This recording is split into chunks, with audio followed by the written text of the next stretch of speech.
Hi friends, welcome to Sham Institute and welcome to Sham Institute Daily Current Affairs. July 15, 2025లో ఉన్నటువంటి current affairs మనం discuss చేద్దామండి. So మరి ప్రాంతీయ జాతీయ అంతర్జాతీయ అంశాలని డిస్కస్ చేయడానికన్నా ముందు ఈరోజు వివిధ దినపత్రికలు వచ్చినటువంటి కరెంట్ అఫైర్స్ అంశాలు హెడ్లైన్స్ చూద్దామండి ఈరోజు, ఓకేనా. సో మరి జూలై 15, 2025 ఇంపార్టెన్స్. మరి జూలై 15, 2025 ప్రాముఖ్యత. ప్రపంచ యువజన నైపుణ్యాల దినోత్సవం జరుపుకుంటున్నాం.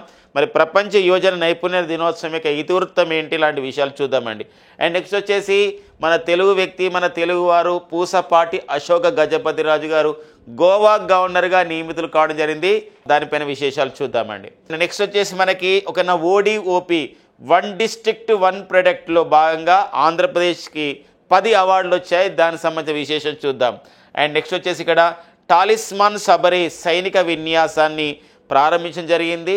మరి 3 వారాల పాటు నిర్వహించుకునే ఈ టాలిస్మాన్ సబరే సైనిక విన్యాసాలు ఎక్కడ నిర్వహిస్తున్నారు, ఏంటో విశేషాలు చూద్దాం. అండ్ నెక్స్ట్ వచ్చేసి మనకి పశ్చిమ కనుమల్లో ఒక కొత్త సీతాకోక చిలుకని శాస్త్రవేత్తలు గుర్తించారండి, బటర్ఫ్లైని. దానికి ఒక శాస్త్రీయనామం ఇవ్వడం జరిగింది, జోగ్రాఫెటెస్ మాధవి. మన మాధవి. ఆ సంబంధించిన విశేషాలు చూద్దామండి. ఇవ్వండి మనకి జూలై 15, 2025 ఉన్న కరెంట్ అఫైర్స్ హెడ్లైన్స్. దీంతో పాటుగా మరికొన్ని కరెంట్ అఫైర్స్ని, మరికొన్ని ప్రాంతీయ అంతర్జాతీయ జాతీయ అంశాలు, క్రీడలు, ఇలాంటి అంశాలు కూడా డిస్కస్ చేసుకునే ప్రయత్నం చేద్దాం. ఇందులో మొదటి అంశం, ద ఫస్ట్ పాయింట్ వచ్చేసి ఇక్కడ వరల్డ్ యూత్ స్కిల్స్ డే, ప్రపంచ యువజన లేదా యువ నైపుణ్యాల దినోత్సవం. యూత్కి మనకి నైపుణ్యాలు అవసరం, స్కిల్స్ అవసరం. తద్వారా వాళ్ళు కొత్త కొత్త ఇన్నోవేటివ్ వర్క్స్ చేస్తారు అని చెప్పేసి ఒక ప్రధానమైన ఉద్దేశంతో మనకి ఈ యొక్క ప్రపంచ యువజన నైపుణ్యాల దినోత్సవం నిర్వహిస్తారు. మరి వరల్డ్ యూత్ స్కిల్స్ డే అని చెప్పేసి అంటాం. మరి ఈ వరల్డ్ యూత్ స్కిల్స్ డే 2015 నిర్వహిస్తున్నారు. మరి ఇది ఎన్నవ ప్రపంచ యువజన దినోత్సవం అంటే ఇది యువజన నైపుణ్యాల దినోత్సవం అంటే 10th వరల్డ్ యూత్ స్కిల్స్ డేగా మనం నిర్వహించుకుంటున్న నేపథ్యం జూలై 15 అనమాట. కాబట్టి 10వ ప్రపంచ యువజన నైపుణ్య దినోత్సవం కాబట్టి మరికొంత ఇంపార్టెన్స్ ఇవ్వాలి. దీనికి మనకి ఇతివృత్తం ఏమి ఇవ్వడం జరిగిందంటే youth empowerment through AI and digital skills. ఏంటంటే ఇక్కడ మారుతున్న కాలానికి అనుగుణంగా మారుతున్న కాలానికి అనుగుణంగా మనం మరికొన్ని విషయాలపైన పట్టు సాధించాలి. అందుకే ఆర్టిఫిషియల్ ఇంటెలిజెన్స్ కూడా నేర్చుకోవాలి, డిజిటల్ స్కిల్స్ కూడా నేర్చుకోవాలి అనే ప్రధానమైన ఉద్దేశంతో youth empowerment through AI and digital skills అనే విషయంతో ఈసారి ప్రపంచ యువజన నైపుణ్య దినోత్సవాన్ని నిర్వహించుకోవడం జరుగుతుంది. ఎందుకోసం అంటే ఈరోజు ఏఐ ఆర్టిఫిషియల్ ఇంటెలిజెన్స్ అనే ద్వారానే ఎన్నో సంబంధించిన కార్యక్రమాల రూపకల్పన జరుగుతుంది, ఎంతో మార్పు అనేది రావడం జరుగుతుంది. కాబట్టి ఆ మార్పుకు ఆ విధ శ్రీకారం చుట్టాలంటే యువజనులు ఖచ్చితంగా ఏఐని డిజిటల్ స్కిల్స్ నేర్చుకోవాలి. ఒక ప్రధానమైన ఇతివృత్తం అనేది ఇవ్వడం జరిగింది. అప్పుడే యూత్ ఏమవుతారంటే ఎంపవర్మెంట్ అవుతారు. ఎంపవర్మెంట్ అంటే ఇక్కడ సెల్ఫ్ డిపెండెంట్గా ఉంటారు, ఒకరిపైన ఆధారపడరు, సెల్ఫ్ రిలేటెడ్గా అవుతారు, ఒక సాధికారత సాధిస్తారు. యువత సాధికారత అనేది దేని ద్వారా లభ్యమవుతుంది ఈ రోజులంటే ఆర్టిఫిషియల్ ఇంటెలిజెన్స్ నేర్చుకోవడం ద్వారా, నెక్స్ట్ వచ్చేసి డిజిటల్ స్కిల్స్ నేర్చుకోవడం ద్వారానే యువత ఎంపవర్మెంట్ అవుతుంది అని ఈ యొక్క ఇతివృత్తం ద్వారా తెలియజేయడం జరుగుతుంది అనమాట. ఇది యూత్ యొక్క స్కిల్ డే. యూత్ గురించి మరికొన్ని డేస్ ఉన్నాయండి. ఏంటంటే ఇక్కడ యూత్ గురించి మరికొన్ని సంబంధించినటువంటి డేస్ ఉన్నాయి. అది వచ్చేసి స్వామి వివేకానంద గారి జయంతి. మరి arise awake and stop not till the goal is reached అన్నటువంటి మన స్వామి వివేకానంద, మన యూత్ ఇన్స్పిరేటర్ అయినటువంటి స్వామి వివేకానంద గారి జయంతి జనవరి 12ని మనం ఎలా జరుపుకుంటామని చెప్పేసి అంటే నేషనల్ యూత్ డే, జాతీయ యువజన దినోత్సవంగా, నేషనల్ యూత్ డే అండి, జాతీయ యువజన దినోత్సవంగా జరుపుకుంటాం.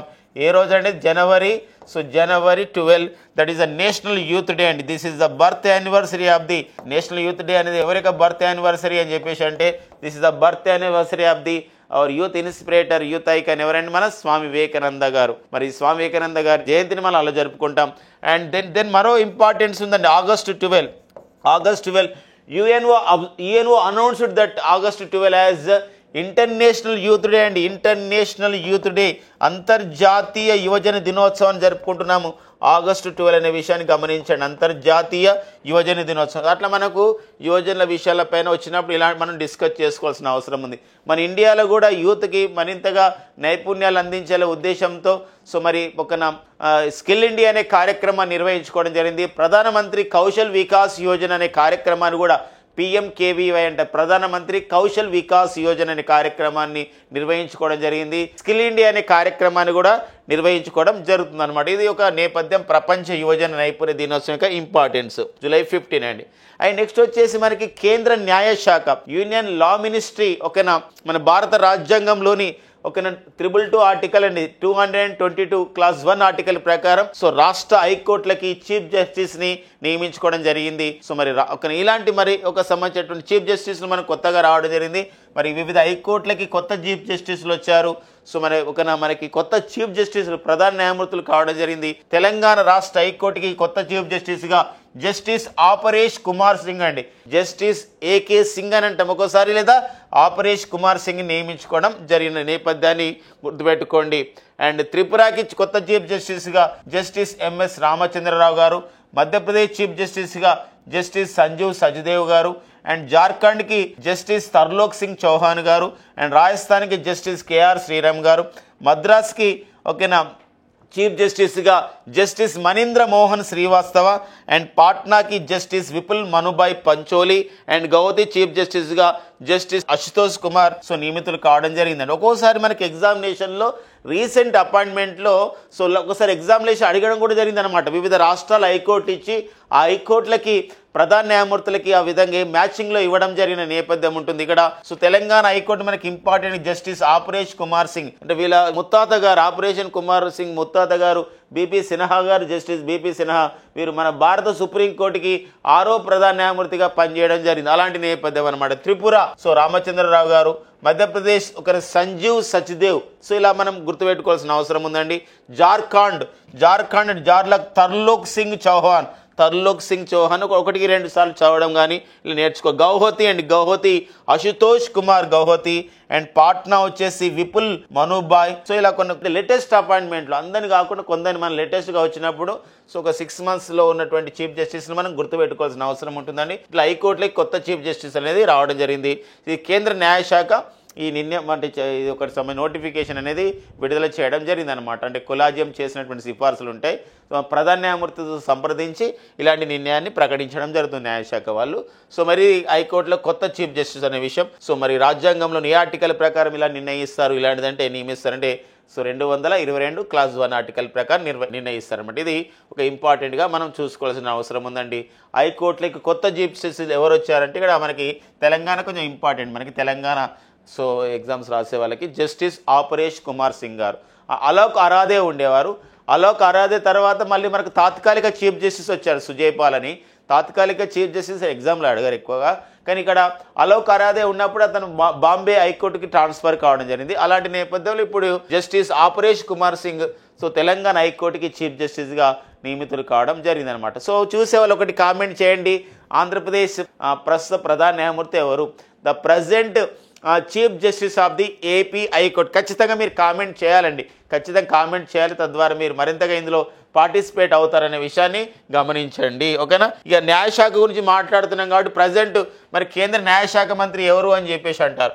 ప్రజెంట్ కేంద్ర న్యాయశాఖ మంత్రి ఎవరంటే ఇక్కడ అర్జున్ రామ్ మేఘ్వాల్ అండి. ఎవరంటే అర్జున్ రామ్ మేఘ్వాల్ ద ప్రజెంట్ ఒక యూనియన్ లా మినిస్టర్ అండ్ ఎవరంటే Arjun Ram Meghwal is the present union law minister అండి. సో అలా కొన్ని అపాయింట్మెంట్స్ మనం నేర్చుకునే ప్రయత్నం చేద్దాము. సో అర్జున్ రామ్ మేఘ్వాల్ అండి. Arjun Ram Meghwal is the so present union law minister అండి. సో యూనియన్ లా మినిస్టర్గా సో వారు ఉండడం జరిగింది అర్జున్ రామ్ మేఘ్వాల్ అనమాట. సో అదొక ఇంపార్టెంట్గా మనం గుర్తుపెట్టుకోవాల్సిన అవసరం ఉందండి. ఓకేనండి. So the president union law minister వచ్చేసి మనకి అర్జున్ రామ్ మేఘ్వాల్ అండి. దీంతో పాటుగా మరికొంత విషయం గమనించాలి, వెరీ వెరీ ఇంపార్టెంట్ ఇప్పుడు చెప్పబోయేది. The president union law secretary, so ఇది లా మినిస్టర్. మరి కేంద్ర న్యాయశాఖ మంత్రి, కేంద్ర న్యాయశాఖ కార్యదర్శి అండి. కేంద్ర న్యాయశాఖ కార్యదర్శి చాలా ఇంపార్టెంట్ అండి. కేంద్ర న్యాయశాఖ కార్యదర్శిగా వెరీ ఫస్ట్ టైం అనమాట, వెరీ ఫస్ట్ టైం కేంద్ర న్యాయశాఖ కార్యదర్శిగా ఒక మహిళ నియమితులైంది. ఏ ఉమెన్ యూనియన్ లా సెక్రటరీ కేంద్ర న్యాయశాఖ కార్యదర్శిగా నియమితులైన తొలి మహిళ. సో మనం ఎన్నోసార్లు డిస్కస్ చేసాం మన షామ్ ఇన్స్టిట్యూట్ కరెంట్ అఫైర్స్లో. సో డైలీ కరెంట్ అఫైర్స్లో ద రైట్ ఆన్సర్ ఏంటి తెలుసా అండి, ఇక్కడ అంజు రాఠీ రాణా అండి. అంజు రాఠీ రాణా. సో గుర్తుపెట్టుకోండి, అంజు రాఠీ రాణా అండి. అంజు రాఠీ రాణా. అంజు రాటి రాన్ అనేవారు సో ప్రజెంట్ కేంద్ర న్యాయ కార్యదర్శిగా పనిచేస్తున్నారు. అర్జున్ రామ్ మేఘ్వాల్ అండి, Arjun Ram Meghwal union law minister. Union law secretary వచ్చేసి ఎవరండి? Anju Rati Rana. So very very important. Women ప్రయారిటీలో మహిళల ప్రాధాన్యత నేపథ్యంలో ఈ సంబంధించినటువంటి విషయాలు గుర్తుపెట్టుకోవాలి. ఇంకా న్యాయ కమిషన్ కూడా ఉంటుందండి, నేషనల్ లా కమిషన్ కూడా ఉంటుంది. మరి లా కమిషన్ అని చెప్పేసి అంటాం, అంటే మారుతున్న పరిస్థితులకు అనుగుణంగా సో సామాజిక కారణాల నేపథ్యంలో చట్టాలలో కూడా మార్పులు రావాలి. So according to the socio situations, socio condition ద్వారా అని చెప్పేసి ఒక లా కమిషన్ కూడా మనం ఏర్పాటు చేసుకోవడం జరుగుతుంది. మరి లా కమిషన్ సిఫార్సులను కూడా మనకి అధ్యయనం చేస్తూ ఉంటుంది సో మరి పార్లమెంట్. అలాంటి నేపథ్యంలో మనకి ఇప్పుడు ప్రస్తుతము 23వ జాతీయ న్యాయ కమిషన్ పనిచేస్తుంది అనమాట. 23rd నేషనల్ లా కమిషన్, 23వ జాతీయ న్యాయ commission, 23rd national law commission అండి ప్రజెంట్ పనిచేస్తుందండి. 23rd national law commission present మరి 23వ జాతీయ న్యాయ కమిషన్ అని చెప్పేసి అంటాం. మరి 23వ జాతీయ న్యాయ కమిషన్కి ఎవరున్నారు ప్రజెంట్ చైర్మన్ అంటే జస్టిస్ దినేష్ మహేశ్వరి అండి. ఎవరండి? జస్టిస్ దినేష్ మహేశ్వరి గారు అండి. దినేష్ మహేశ్వరి గారు ప్రజెంట్ ఎవరున్నారండి? 23వ జాతీయ న్యాయ కమిషన్గా చైర్మన్గా పనిచేస్తున్నారండి. And 22nd national law commission ఎవరని చెప్పేసి అంటారు. సో వారు వచ్చేసి జస్టిస్ రుతురాజ్ గైక్వాడ్ అండి. రుతురాజ్ అండి, ఇతను క్రికెటర్ కాదండి, రుతురాజ్ గైక్వాడ్, రుతురాజ్ అవస్థి, రితురాజ్ అవస్థి అనే విషయం గమనించండి. And 21st Awasthi, not Avanti, Awasthi.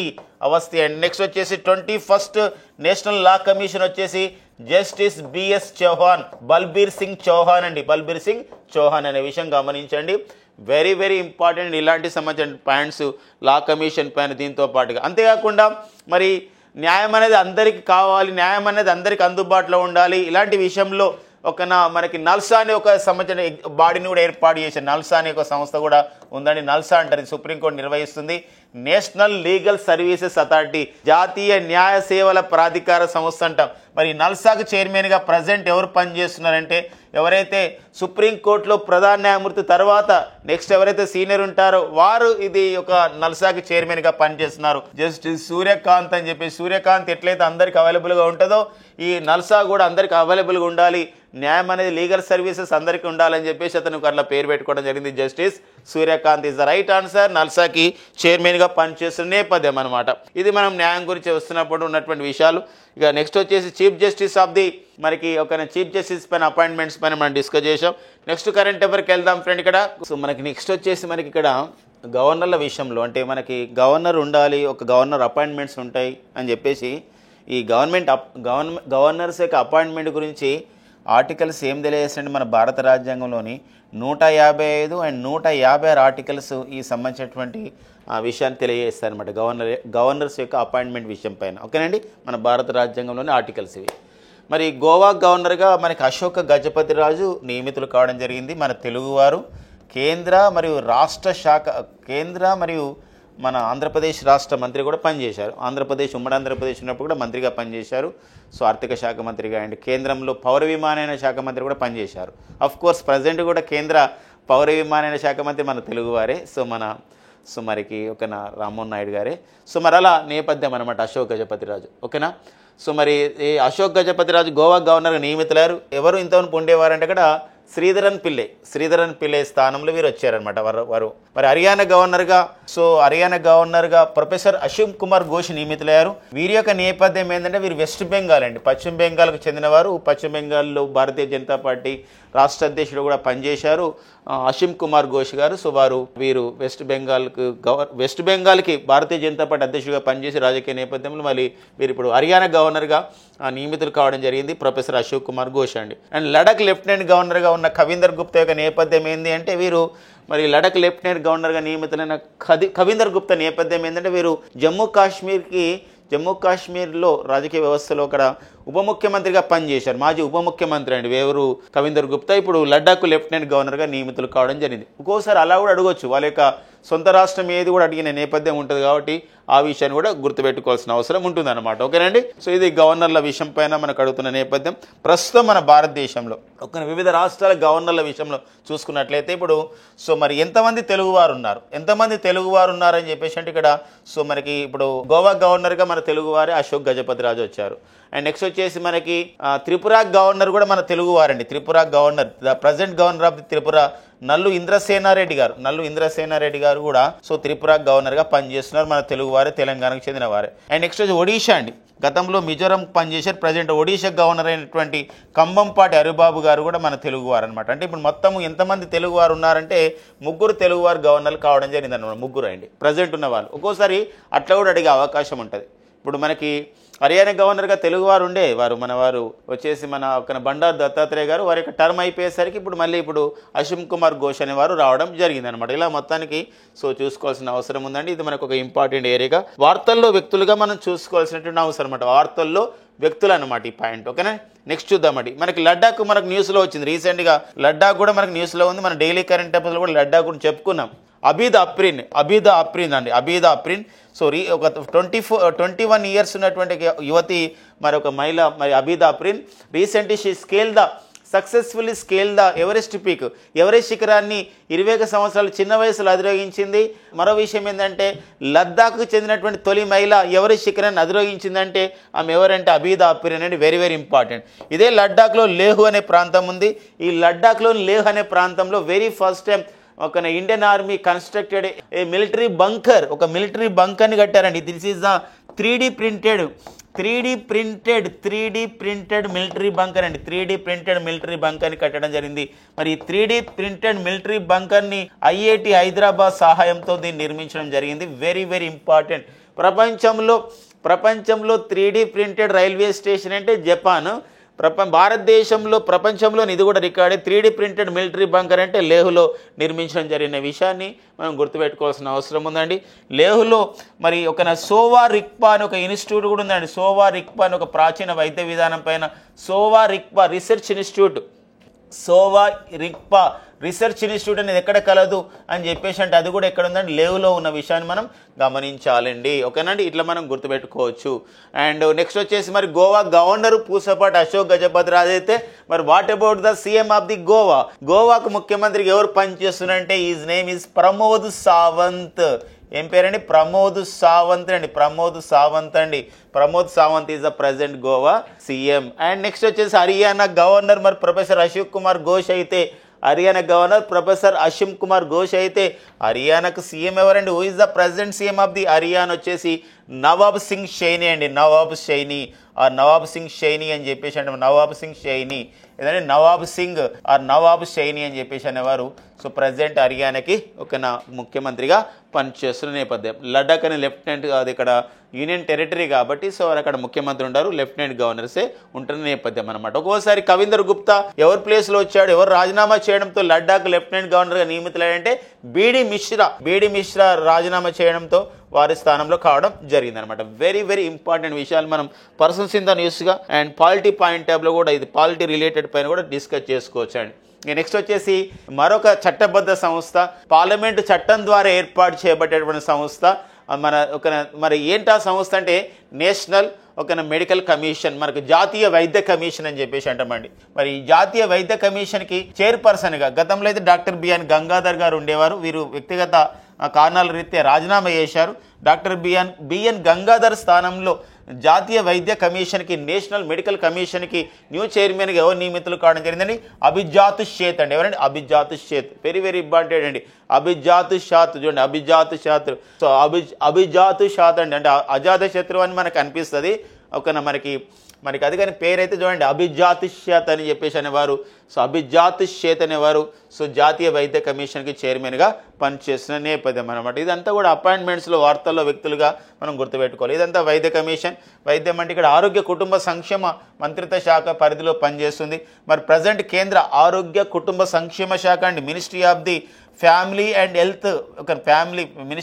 Health and family welfare అని చెప్పేసి అంటామండి. Ministry of the health and family welfare, కేంద్ర ఆరోగ్య కుటుంబ సంక్షేమ శాఖ. మన రాష్ట్రంకి ఒక బిట్ వచ్చింది మనకి పోలీస్ యూనిఫామ్ జాబ్లలో. ఏంటంటే అది ఆరోగ్య శాఖ పూర్తి పేరు ఏం పేరు అన్నాడు? What is the full length name of the health మినిస్ట్రీకి ఫుల్ లెంత్ పేరు ఏంటంటే కేంద్ర ఆరోగ్య కుటుంబ సంక్షేమ శాఖ, ministry of the health and family welfare అని చెప్పేసి అంటాం. ప్రజెంట్ కేంద్ర ఆరోగ్య కుటుంబ సంక్షేమ శాఖ మంత్రిగా పనిచేస్తున్న వారు జగత్ ప్రకాష్ నడ్డా అండి, JP Nadda. And chemical fertilisers మినిస్టర్గా అంటే రసాయనాలు ఎరువుల శాఖ మంత్రి కూడా ఎవరు అని చెప్పేసి అంటే జగత్ ప్రకాష్ నడ్డా అండి, జేపీ నడ్డా. ఇలా మనకి వైద్య కమిషన్ గురించి మాట్లాడుతున్నాం. ఇంకా వైద్య కమిషన్ గురించి మాట్లాడుతున్నప్పుడు ఆ వైద్య విషయంలో ఉన్న చూసుకునే సంస్థ, పరిశోధన సంస్థ ఐసీఎంఆర్ గురించి డిస్కస్ చేద్దాం. ఐసీఎంఆర్ అంటే Indian council for the medical research. మరి ఐసీఎంఆర్కి ప్రెసిడెంట్ డైరెక్టర్ జనరల్గా పనిచేస్తున్న వారు, the president director general of the ICMR వచ్చేసి ఎవరండి, రాజీవ్ బెహల్ అండి. ఎవరండి, రాజీవ్ బెహల్ అనేవారు. సో ఐసీఎంఆర్కి డైరెక్టర్ జనరల్గా పనిచేస్తున్నటువంటి నేపథ్యం అనమాట. ఓకేనండి, ఇది మనకు జాతీయ వైద్య కమిషన్ చైర్పర్సన్గా ఎవరు వచ్చారండి, ఇక్కడ అభిజాత్ షేత్ అనేవారు నియమితులు కావడం జరిగిందండి. నెక్స్ట్ చూద్దామండి. ఇక విన్యాసాలు, ఒక సైన్స్ అండ్ టెక్నికల్ అప్డేట్స్లో ఎక్సర్సైజెస్ పైన క్వశ్చన్స్ మనకు వస్తున్నాయి. సో ఆ విషయం గమనించండి, చాలా చాలా ఇంపార్టెంట్ అండి. ఇందులో మనకు చూసినట్లయితే ఎక్సర్సైజ్ తాలిస్మాన్ సబరే, ఏదండి తాలిస్మాన్, తాలిస్మాన్ అండి, తాలిస్మాన్ అని చెప్పేసి అంటాం, సబరే, తాలిస్మాన్ సబరే. ఒక సంబంధించి గుర్తుపెట్టుకోండి, ఏదైనా సంబంధించినటువంటి ఒక అంశం పైన పోరాటం చేయడాన్ని మనం తాలిస్మాన్గా పిలుస్తామండి. ఈ తాలిస్మాన్ అనే వర్డ్ ఏంటంటే అరబిక్ వర్డ్. సో సబరే అంటే ఏంటంటే ఒక ఖడ్గం అని అర్థం వస్తుంది, ఒక స్వాడ్ అని అర్థం వస్తుంది అనమాట. అంటే డెవిల్స్ ఏదంటే ఉన్నాయో అంటే దుష్ట శక్తులకు వ్యతిరేకంగా పోరాటం చేసే విషయంలో ఖడ్గం అవసరం అని అర్థం వస్తుంది. తాలిస్మాన్ సబరే అని చెప్పేసి అంటే మన తాలిస్మాన్ సబరే. మరి ఇలాంటి ఎక్సర్సైజ్ని యాక్చువల్గా 2005 నుండి అమెరికా, ఆస్ట్రేలియా దేశాలు నిర్వహిస్తున్నాయి. ప్రతి 2 సంవత్సరాలకు ఒకసారి నిర్వహిస్తున్నాయి. బట్ 2025 ఫర్ ఏ చేంజ్, ఒక కొత్త రకం గురించి, ఒక మార్పు గురించి ఏం చేశారంటే ఈసారి ఒక అనేక దేశాలు పాల్గొంటున్నాయి. 19 దేశాలు నిర్వహిస్తున్నాయి, 19 దేశాలు పాల్గొంటున్నాయి ఈ యొక్క ఎక్సర్సైజ్ తాలిస్మాన్ సబరే.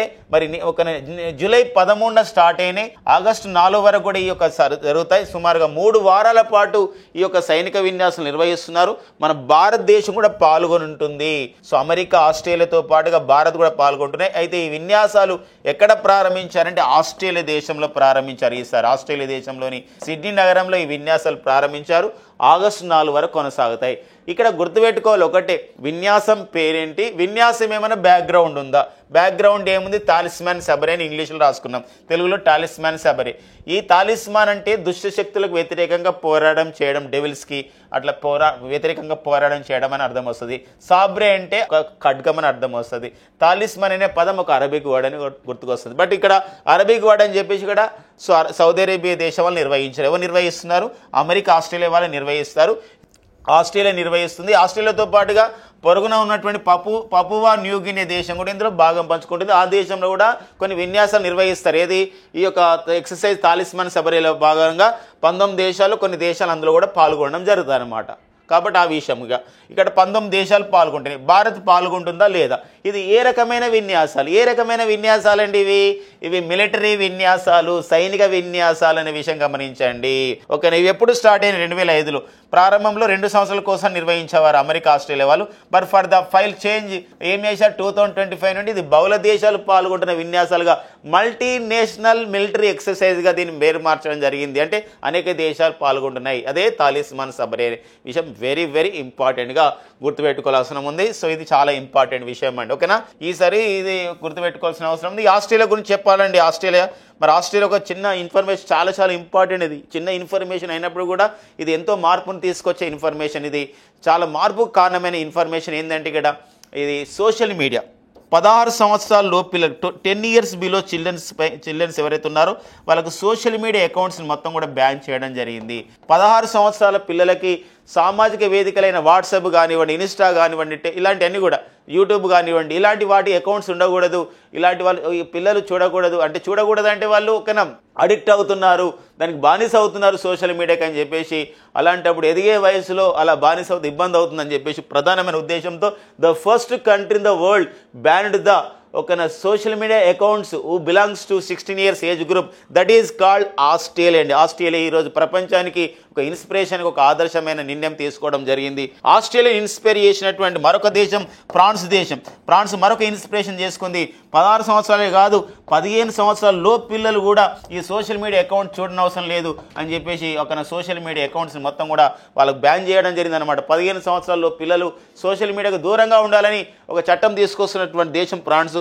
16 years లో పిల్లలకి సోషల్ మీడియా నిషేధిస్తున్నట్లు చట్టం తీసుకొచ్చినటువంటి దేశం వచ్చేసేదండి ఆస్ట్రేలియా దేశం. రెండు కూడా చాలా చాలా ఇంపార్టెంట్గా మనం చూసుకోవాలి. And Australia prime minister and the present prime minister of the Australia వచ్చేసి ఆంటోనీ ఆల్బనీస్ అండి. ఆంథోనీస్ ఆల్బనేస్. ఆంథోనీస్ ఆల్బనేస్ అనే విషయం గమనించి, ఆంథోనీస్ అండి, ఆంథోనీస్ ఆల్బనేస్ అనేవారు.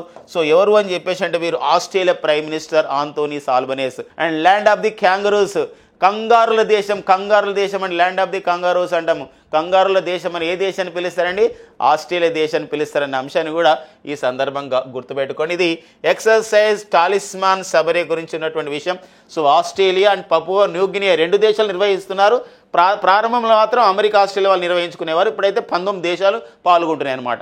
పపువా న్యూగినియా గురించి కూడా ఒక అప్డేట్ ఉందండి. ఇది ఒక టెరిటరీ అంటాం, ఇది ఒక ప్రాంతంగా గుర్తిస్తారు, ఒక టెరిటరీ అని చెప్పేసి అంటాం. ఇటీవల కాలంలో ప్రపంచ ఆరోగ్య సంస్థ మలేరియా రహిత దేశంగా ప్రకటించబడ్డ దేశాల్లో ఈ సంవత్సరంలో అయితే జార్జియా దేశాన్ని మలేరియా రహిత దేశంగా ప్రకటించింది, తర్వాత పపువా న్యూగినియాని ప్రకటించింది, తర్వాత సురినామ్ దేశాన్ని కూడా ప్రకటించడం జరిగింది. ఇలాంటి క్రమంలో పపువా న్యూగినియా అనేది ఒక టెరిటరీగా తీసుకొని, ఒక ప్రాంతంగా తీసుకొని అలా ప్రకటించడం జరిగింది అనమాట. మలేరియా రహిత దేశాలుగా 2025లో ప్రకటించబడ్డవి తొలి ఐరోపా దేశం జార్జియా, తర్వాత పపువా న్యూగినియా, తర్వాత సురినామ్ దేశం ఫ్రీ ఫ్రమ్ ది మలేరియాగా అనౌన్స్ చేయబడింది WHO చేత. మలేరియా రహిత దేశంగా అనే విషయం గమనించండి. వెరీ వెరీ ఇంపార్టెంట్ విషయం అండి.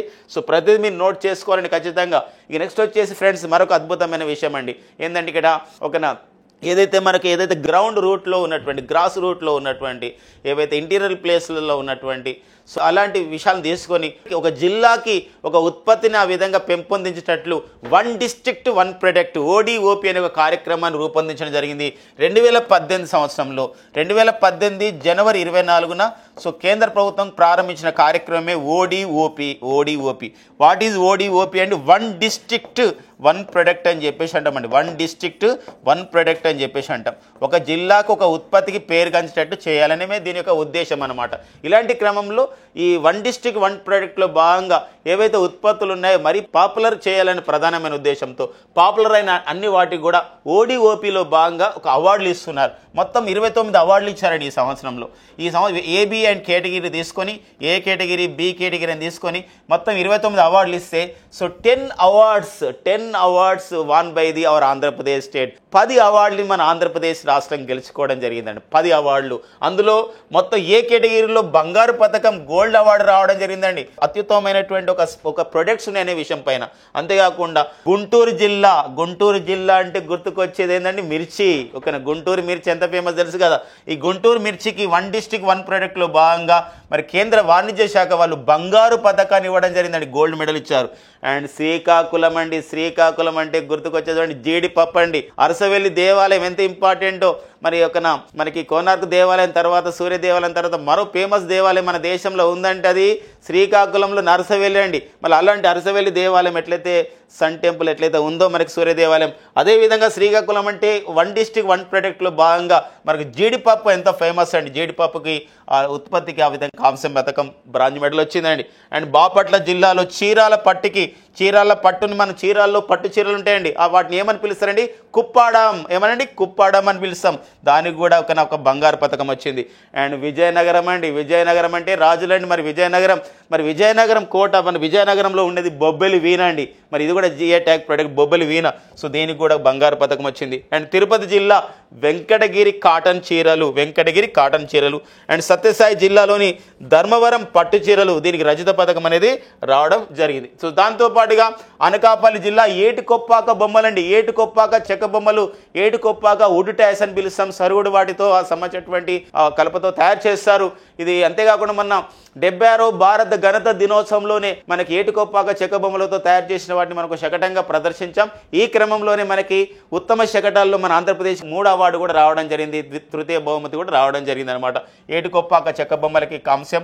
అండ్ కాకినాడ జిల్లా పెద్దాపురం పట్టు చీరలండి. మరి కాకినాడ జిల్లా పెద్దాపురం పట్టు చీరలు కూడా కాంస్య పథకం వచ్చింది.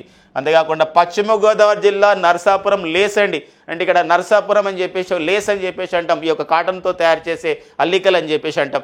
వాటికి మనకి ప్రత్యేక బహుమతి, ఒక స్పెషల్ అవార్డు అనేది రావడం జరిగిన విషయం గమనించండి.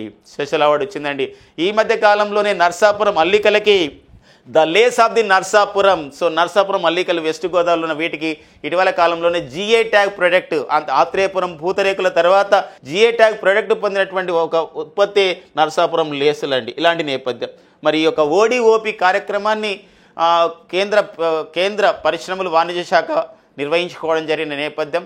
ఇలాంటి క్రమంలో మరి ఇక్కడ ఈ కార్యక్రమంలో కేంద్ర మంత్రి అయినటువంటి ministry of the commerce and industry Piyush Goyal garu and Delhi CM Rekha Gupta and Delhi ముఖ్యమంత్రి రేఖా గుప్తా, ఢిల్లీకి 4వ మహిళా ముఖ్యమంత్రి రేఖా గుప్తా ఇందులో పాల్గొనడం జరిగింది.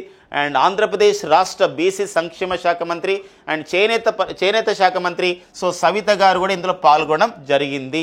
ఈ విషయం గమనించండి. ఇది ఓడిఓపి గురించినటువంటి విషయం అండి. ప్రతిసారి మనకు వచ్చి ఈసారి ఎగ్జామినేషన్లో ప్రతి పాయింట్ కూడా ఇంపార్టెంట్గా మనం చూసుకోవాల్సిన అవసరం ఉందండి. ఇక నెక్స్ట్ వచ్చేసి మనకి రెండో బిమ్స్టెక్ ఓడరేవుల సదస్సు, సెకండ్ బిమ్స్టెక్ ఫోర్ట్స్ సమిట్ అనేది నిర్వహిస్తున్నారు జూలై 14, జూలై 15. మరి బిమ్స్టెక్ అని చెప్పేసి అంట bay of Bengal initiative for the multi sectoral technical economic cooperation అంటామండి. బంగాళాఖాత తీర ప్రాంత దేశాల బహుళ ప్రయోజన ఆర్థిక సాంకేతిక సహకార సంస్థ అంటాం. మళ్ళీ ఇలాంటి బిమ్స్టెక్ సదస్సు నిర్వహిస్తున్నారు. మరి ఇది ఏ సదస్సు? ఇది ఓడరేవుల సదస్సు అండి. బిమ్స్టెక్ ఓడరేవుల సదస్సు అండి. ఓడరేవుల సదస్సు, పోర్ట్స్ సదస్సు అని చెప్పేసి అంటాం. పోర్ట్స్ సమితి నిర్వహిస్తున్నారు. ఇలాంటి క్రమంలో మరి భారతదేశంలో భారతదేశం మరి బంగాళాఖాతంలో ఉన్నటువంటి ఓడరేవులు ఏవైతే ఉన్నాయో అరేబియా సముద్రంలో, ఈ ఓడరేవులకు సంబంధించిన విషయం ద్వారా మనం వ్యాపారం నిర్వహిస్తున్నాం. ఇలాంటి వాటిని అభివృద్ధి చేసుకున్నతో పాటుగా ఈ బిమ్స్టెక్ దేశాలతో ఉన్నటువంటి సంబంధాలపైన చర్చించడం జరిగింది. బిమ్స్టెక్ దేశాల్లో ఉన్నటువంటి bay of Bengal initiative for the multi sectoral technical economic కోఆపరేషన్లో ఉన్నటువంటి 7 దేశాల ప్రతినిధులు కూడా దీనికి హాజరు కావడం జరిగింది అనమాట. బిమ్స్టెక్లో 7 దేశాలు ఎవరున్నారండి? భారతదేశం ఉంది, భారత్తో పాటు నేపాల్ ఉందండి, నేపాల్తో పాటు భూటాన్ దేశం ఉందండి. Bhutan also one of the countries in BIMSTEC అండి. భూటాన్ ఉంది. బంగ్లాదేశ్ ఉందండి. తర్వాత చూడండి మయన్మార్ దేశం ఉంది. తర్వాత థాయిలాండ్ అండి. థాయిలాండ్ కూడా ఒక వన్ ఆఫ్ ద కంట్రీగా ఉంది. అండ్ నెక్స్ట్ వచ్చి శ్రీలంక దేశాలు, ఆ దేశాల ప్రతినిధులు హాజరు కావడం జరిగింది. వారితో పాటుగా కేంద్ర జల రవాణా శాఖ మంత్రి, మినిస్ట్రీ ఆఫ్ ది షిప్పింగ్ అంటే ఓడరేవుల శాఖ మంత్రి అయినటువంటి వారు ఎవరండి? సర్బానంద్ సోనోవాల్ కూడా దీనికి హాజరు కావడం జరిగింది. అంతేకాకుండా ఈ శాఖకు సహాయ శాఖ మంత్రి అయినటువంటి జల రవాణా సహాయ శాఖ మంత్రి అయిన శాంతను ఠాకర్ హాజరు కావడం జరిగింది. మరో ఇంపార్టెంట్ విషయం అండి ఇక్కడ. మరొక important Visakha port authority chairman అయినటువంటి అంగముతు గారు హాజరు కావడం జరిగింది. మరొక ఇంపార్టెంట్ ఏంటంటే బిమ్స్టెక్కి ప్రధాన కార్యదర్శి ప్రజెంట్ సెక్రటరీ జనరల్గా పనిచేస్తున్నటువంటి మన భారతీయుడు ఎవరంటే ఇంద్రమణి పాండే కూడా హాజరు కావడం జరిగింది. ఇటీవల తెలంగాణలో గ్రూప్ 1 ఎగ్జామ్లో ఈ పాయింట్ రావడం జరిగింది ప్రిలిమ్స్లో. బిమ్స్టెక్కి ప్రధాన కార్యదర్శి ఎవరు అని చెప్పేసి అంటే ఎవరండి? ఇంద్రమణి పాండే దీనికి హాజరు కావడం జరిగింది. ఇది నేపథ్యం అండి. వెరీ వెరీ ఇంపార్టెంట్గా ప్రతి పాయింట్ కూడా ఇంపార్టెన్స్గా మనకి ఇవ్వాలండి. నెక్స్ట్ చూద్దాం. ఇక నెక్స్ట్ వచ్చేసి ఒకటి సైన్స్ అండ్ టెక్నాలజీలో ఎన్విరాన్మెంట్ విషయంలో అండి. ఇటీవల కాలంలో మనం చూసాం. ఇటీవల కాలంలో మనకి బ్రహ్మపుత్రలోని దిబ్రూగఢ్ ప్రాంతంలో, బ్రహ్మపుత్ర నది పరివాహక ప్రాంతంలో దిబ్రూగఢ్లో ఈ నదిలో ఒక రకమైన కొత్త చేప దొరికిందనమాట. ఆ కొత్త చేపకు మనకి సైంటిఫిక్ నేమ్ అని చెప్పేసి ఒక దిబ్రూగఢ్ అనే ఒక పేరుతో ఇవ్వడం జరిగింది. లైక్ దట్ ఇక్కడ కూడా ఈ కేరళలో ఉన్నటువంటి పశ్చిమ కనుమల్లో ఒక కొత్త రకం సీతాకోక చిలుకని శాస్త్రవేత్తలు గుర్తించారు. ఈ శాస్త్రవేత్తకి ప్రముఖ కీటకాల శాస్త్రవేత్త అయినటువంటి మరి అతని పేరేంటంటే జార్జ్ మాథ్యూ గౌరవార్థం ఈ కొత్త రకం సీతాకోక చిలుకకి ఒక పేరు పెట్టారు. ఏందని? జార్జ్ మాథ్యూ గౌరవార్థం జోగ్రా పెటాస్ మాధవే. ఏదండి? జోగ్రా పెటాస్ మాధవే. ఇలాంటి క్వశ్చన్స్ వస్తున్నాయండి ఇటీవల కాలంలో. జోగ్రా పెటాస్ మాధవే అనే ఒక కొత్త రకం సీతాకోక చిలుకని ఎక్కడ గుర్తించారు? ఎవరి జ్ఞాపకార్థం వీరు పేరు పెట్టారు? ఇలాంటి పాయింట్స్ మనం పర్యావరణ విషయంలో చూసుకోవాలండి. ఇక నెక్స్ట్ వచ్చేసి మనకి స్పోర్ట్స్ అప్డేట్లో ఉంది.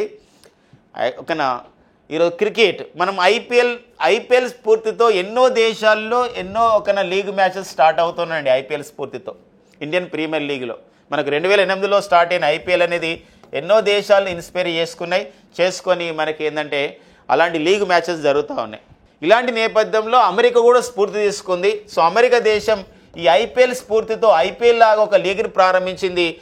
అమెరికాలో జరిగే ఒక లీగ్ని ఐపీఎల్ తరహా లీగ్ని ఏమని పిలుస్తామంటే మేజర్ లీగ్ క్రికెట్, ఎమ్మెల్సీ అంటామండి. Major league cricket. ఎమ్మెల్సీ అంటే మళ్ళీ మన శాసన మండలి సభ్యుడు కాదండి. ఇక్కడ ఎవరైనా ఎమ్మెల్సీ అంటే మేజర్ లీగ్ క్రికెట్ అని అంటాం అనమాట. ఇక్కడ డల్లాస్లో ఫైనల్ మ్యాచ్ జరిగింది. ఎంఐ న్యూయార్క్ అనే ఒక టీం గెలిచింది. వాషింగ్టన్ ఫ్రీడమ్ అనేది రన్నరప్గా నిలిచింది అనమాట. ఇప్పుడు గెలిచారు. రన్నరప్ కొంత ఇంపార్టెంట్ అయినా మేజర్ లీగ్ క్రికెట్ అనే పేరుతో ఐపీఎల్ తరహా క్రికెట్ టోర్నమెంట్ నిర్వహిస్తున్న దేశం ఏదన్నప్పుడు రైట్ ఆన్సర్ ఏంటంటే అమెరికా రైట్ ఆన్సర్. అట్లా మనం దీన్ని అప్డేట్ చేసుకోవాలి కనండి. నెక్స్ట్ చూద్దాం. నెక్స్ట్ వచ్చేసి మనకి ఎవ్రీడే అంటే కరెంట్ అఫైర్స్తో పాటుగా మరి ఈరోజు ఉన్నటువంటి అంశాలు కొన్ని మరీ ఎక్కువగా అంటే సంబంధించినటువంటి examination point of the important నేపథ్యంలో అన్ని కాంపిటేటివ్ ఎగ్జామ్స్కి ఉపయోగపడే నేపథ్యంలో మన షామ్ ఇన్స్టిట్యూట్ చేత డిఎన్ఏ డైలీ న్యూస్ అనాలిసిస్ అనే పేరుతో బుల్లెట్స్ని ఒక కరెంట్ అఫైర్స్ బుల్లెట్స్ని అందిస్తుంది. మరి ఐక్యరాజ్య సమితి పాపులేషన్ అవార్డ్ 2025 పొందిన భారత న్యాయవాది, అంతేకాకుండా ఒక సంబంధించినటువంటి ఒక మహిళల హక్కుల కార్యకర్త ఎవరండి వారే వర్ష దేశ్ పాండేకి అవార్డు వచ్చిందండి. Very very important. జూలై 11 ప్రపంచ జనాభా దినోత్సవం సందర్భంగా అవార్డు పొందడం జరిగింది. వెరీ ఇంపార్టెంట్ అండి. అంతేకాకుండా సంచార్ మిత్ర అనే స్కీమ్ని ప్రారంభించడం జరిగింది. ఈ సంబంధించినటువంటి ఒక టెలికమ్యూనికేషన్స్ విషయంలో ఈ డిజిటల్ విప్లవాన్ని, ఈ ఆన్లైన్ ట్రాన్సాక్షన్ లాంటి విప్లవాన్ని కానీ ఈ డిజిటల్ విప్లవాన్ని మరింతగా ప్రచారం చేయడానికి విద్యార్థులను భాగస్వామ్యం చేయాలనే ఉద్దేశంతో, విద్యార్థులను ఒక అంబాసిడర్గా చేయాలనే ఉద్దేశంతో సంచార్ మిత్ర అనే స్కీమ్ను ప్రారంభించారు. ఏ సంస్థ ప్రారంభించింది, ఏ మంత్రిత్వ శాఖ అంటే డిపార్ట్మెంట్ ఆఫ్ ది టెలికమ్యూనికేషన్లు, కేంద్ర కమ్యూనికేషన్ల శాఖ మంత్రి ఈ యొక్క కార్యక్రమాన్ని ప్రారంభించడం జరిగింది. ఆ విషయం గమనించండి. సో ఈ నెక్స్ట్ చూసినట్లయితే ఇక్కడ సాహిత్యంలో ఇచ్చే అవార్డు పెన్ పింటర్ ప్రైజ్ 2025 పొందిన వారు ఎవరంటే ఇక్కడ లీలా అబులెల్లా, సూడాన్ రచయిత అండి. ఒక లీలా అబులెల్లాకి పెన్ పింటర్ ప్రైజ్ అనేది రావడం జరిగింది. నెక్స్ట్ వచ్చేసి ఇక్కడ సహేలీ స్మార్ట్ కార్డ్స్ని ప్రారంభించిన సంస్థ. ఈ సహేలీ కార్డ్స్ యొక్క ఉద్దేశం ఏంటంటే ఉచిత బస్సు ప్రయాణం. ఈరోజు తెలుసు మనకు దేశంలో చాలా రాష్ట్రాల్లో కూడా ఉచిత బస్సు ప్రయాణం ప్రారంభించబడింది. తెలంగాణలో అయితే మహాలక్ష్మి అనే పేరుతో ప్రారంభించబడింది. త్వరలోనే ఆంధ్రప్రదేశ్లో మరి ఈ యొక్క ఉచిత బస్సు ప్రయాణం మహిళలకి ఇస్తున్న నేపథ్యం ఉంది. ఇలాంటి నేపథ్యంలో సో మరి రవాణా సౌకర్యాన్ని అందించే ఉద్దేశంతో మహిళలకి సహేలీ స్మార్ట్ కార్డ్స్ని ఎవరు ప్రారంభించారంటే డిటిసి అంటే ఇక్కడ ఏంటంటే ఢిల్లీ ట్రాన్స్పోర్ట్ కార్పొరేషన్, అంటే ఢిల్లీ రోడ్డు రవాణా సంస్థ వాళ్ళు సహేలీ స్మార్ట్ కార్డ్స్ని ప్రారంభించారండి. ఇక నెక్స్ట్ వచ్చేసి ఓకేనా పేట్రియోట్ అంటే ఒక దేశభక్తుడు అర్థం వస్తుంది. పేట్రియోట్ ఎయిర్ డిఫెన్స్ మిజైల్ సిస్టమ్ అంటే సర్ఫేస్ టు ఎయిర్ ఉపరితలం నుండి గగనతలం లక్ష్యాన్ని ఛేదించే విధంగా ఒక air defence missile system MIM-104 అనే పేరుతో ఒక పేట్రియట్ అనే ఒక క్షిపణిని అభివృద్ధి చేసింది. ఏ దేశం అభివృద్ధి చేసిందని అమెరికా అని చెప్పేసి మనకు వార్తల్లో ఉందండి. MIM-104 అన్న పేట్రియోట్ మిజైల్ అని ఒకటే, అది ఎవరు అభివృద్ధి చేశారంటే అమెరికా. కాబట్టి పేట్రియోట్ అనే క్షిపణి వార్తల్లో ఉంది. ఇది ఏ దేశానికి చెందిందంటే అమెరికా దేశానికి చెందింది అనమాట. ఇవన్నీ మనకి Sham's DNA daily news analysis bullets అనమాట. ఓకేనండి. సో ఫ్రెండ్స్, ఇవన్నీ మొత్తం మనకి జూలై 15, 2025లో ఉన్నటువంటి డైలీ కరెంట్ అఫైర్స్. సో ఈ కంటెంట్ మీకు నచ్చినట్లయితే ఖచ్చితంగా లైక్ చేయండి. తద్వారా మరింత మందికి చేరవుతుంది మన షామ్ ఇన్స్టిట్యూట్ ఒక YouTube channel. And Sam institute నిర్వహిస్తున్నటువంటి కార్యక్రమాలన్నీ కూడా స్టడీ పర్పస్లో, ఒక ఎడ్యుకేషన్ పర్పస్లో ఒక లీడింగ్ ఇన్స్టిట్యూట్ మన షామ్ ఇన్స్టిట్యూట్ అండి. ఈరోజు మీ అందరు కూడా తెలుసు. సో మరి ఈరోజు కానిస్టేబుల్ ఫలితాల్లో ప్రభంజనం ఆ విధంగా సృష్టిస్తున్న విషయం మనందరూ కూడా తెలుసు. ఇలాంటి క్రమంలో ప్రతి పోటీ పరీక్ష ఏదైనప్పుడు కూడా సో ఖచ్చితంగా విజేతలు అనేది వారు షామ్ ఇన్స్టిట్యూట్ వస్తున్న నేపథ్యం ఉంది. ఇలాంటి నేపథ్యంలో ఇది మీరు సద్వినియోగం చేసుకోండి షామ్ ఇన్స్టిట్యూట్ అందిస్తున్నటువంటి కార్యక్రమాలని, ఎడ్యుకేషన్ సంబంధించిన రిలేటెడ్ ఇన్ఫర్మేషన్ని. కాబట్టి ఇలాంటి వాటిని లైక్ చేయడం ద్వారా మరింత మందికి మనం చేరువవుతాం. అండ్ దయచేసి షేర్ చేసే ప్రయత్నం చేయండి. ఎవరైతే తొలిసారిగా చూస్తున్నారో మన షామ్ ఇన్స్టిట్యూట్ యూట్యూబ్ ఛానల్ని సబ్స్క్రైబ్ కూడా చేసుకోండి. Thank you friends, and all the best.